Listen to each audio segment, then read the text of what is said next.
दुनिया में कुछ किताबें सिर्फ पढ़ने के लिए नहीं होती, वो पढ़ी नहीं जाती, महसूस की जाती हैं और कभी-कभी डराया भी करती हैं। स्वागत है आपका मिस्टीरियस मोनोगेटरी में। आज हम आपको लेकर चलेंगे 4 ऐसी रहस्यमयी किताबों की ओर। इन किताबों में कई ऐसी बातें दर्ज हैं जिन्हें इंसान ना ही जाने तो शायद बेहतर हो। द बुक ऑन सोएगा, जिसे बुक ऑन डेथ भी कहा जाता है, एक ऐसी किताब जिसका रहस्य आज तक कोई नहीं सुलझा सका। कहते हैं इसमें तंत्र मंत्र, आत्माओं और जादू टोने से जुड़े अलौकिक रहस्य छिपे हैं।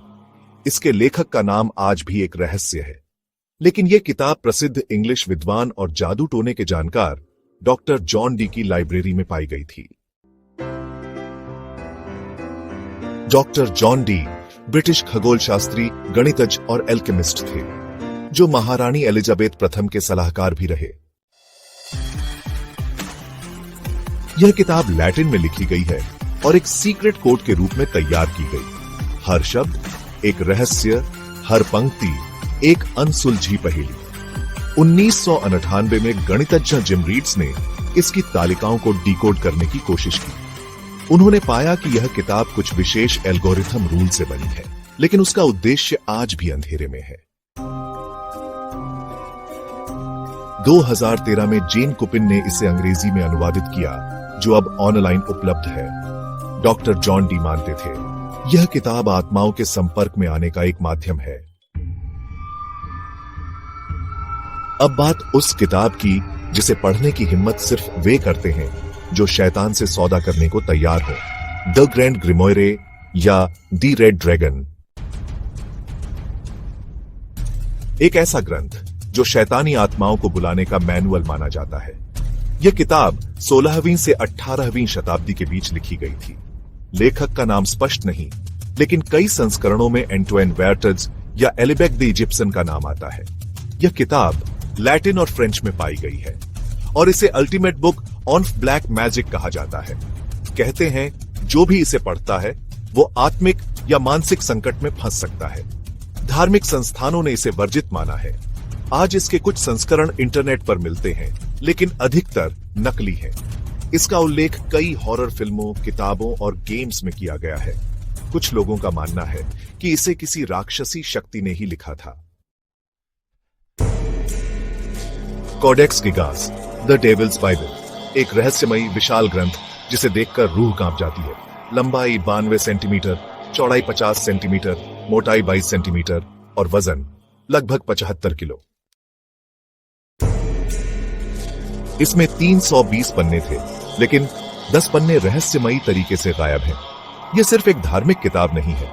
इसमें बाइबल, ज्योतिष, इतिहास, अनुष्ठान, हर तरह का ज्ञान है। लेकिन क्या यह सच में इंसानों ने लिखी थी? एक लोक कथा के अनुसार इसे एक भिक्षु ने अपने पापों का प्रायश्चित करने के लिए लिखा था। उसे दीवारों में जिंदा चिनवाने की सजा दी गई थी। अपनी जान बचाने के लिए उसने वादा किया कि वो एक रात में ईश्वर की महिमा गाने वाली सबसे महान पुस्तक लिख देगा। लेकिन समय कम पड़ा और उसने शैतान से सौदा किया। इसलिए इसे द डेविल्स बाइबल कहा जाता है।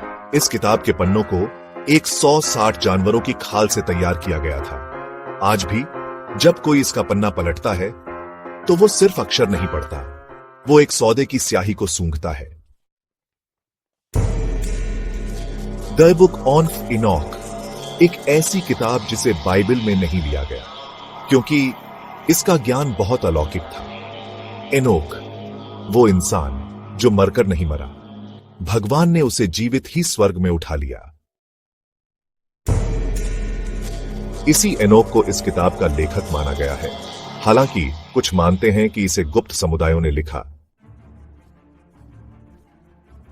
यह किताब 5 भागों में बंटी है। पहला भाग, द बुक ऑन वॉचर्स।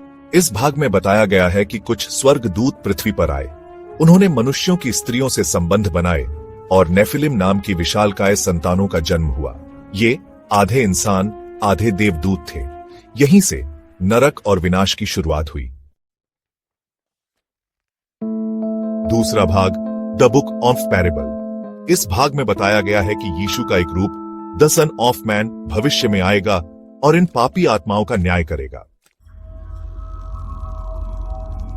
तीसरा भाग द एस्ट्रोनॉमिकल बुक, इसमें पृथ्वी, चंद्रमा, सूर्य और तारों की गति का विस्तृत और दिव्य वर्णन है। यह भी कहा गया है कि समय एक चक्र में चलता है, एक दिव्य ब्रह्मांडीय चक्र।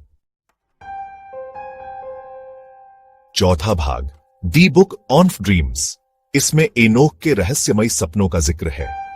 सपने जो विश्व इतिहास और अंत का पूर्वाभास देते हैं। पांचवां भाग द एपिस्टल ऑफ इनोक, यह किताब स्वर्ग और नर्क की सीमाओं को धुंधला कर देती है। इसमें देवदूतों, आत्माओं और ऐसी शक्तियों का जिक्र है जो चर्च की मुख्य धारा से बहुत आगे है। इस कारण इस किताब को बाइबल से बाहर कर दिया गया, लेकिन आज भी इथियोपिया की बाइबल में यह शामिल है। तो क्या ये किताबें मानव ज्ञान का चरम थी या फिर किसी और दुनिया से आया हुआ संदेश? क्या ये सिर्फ कल्पनाएं थीं या किसी शैतानी चमत्कार का दस्तावेज? आप क्या सोचते हैं, इंसानी पराक्रम या शैतानी सौदा? अपनी राय नीचे कमेंट में जरूर बताएं। और अगर आपको ये रहस्य पसंद आए तो मिस्टीरियस मोनोगेटरी को जरूर सब्सक्राइब करें। फिर मिलेंगे एक और रहस्य के साथ, जहां हर कहानी सिर्फ कहानी नहीं होती।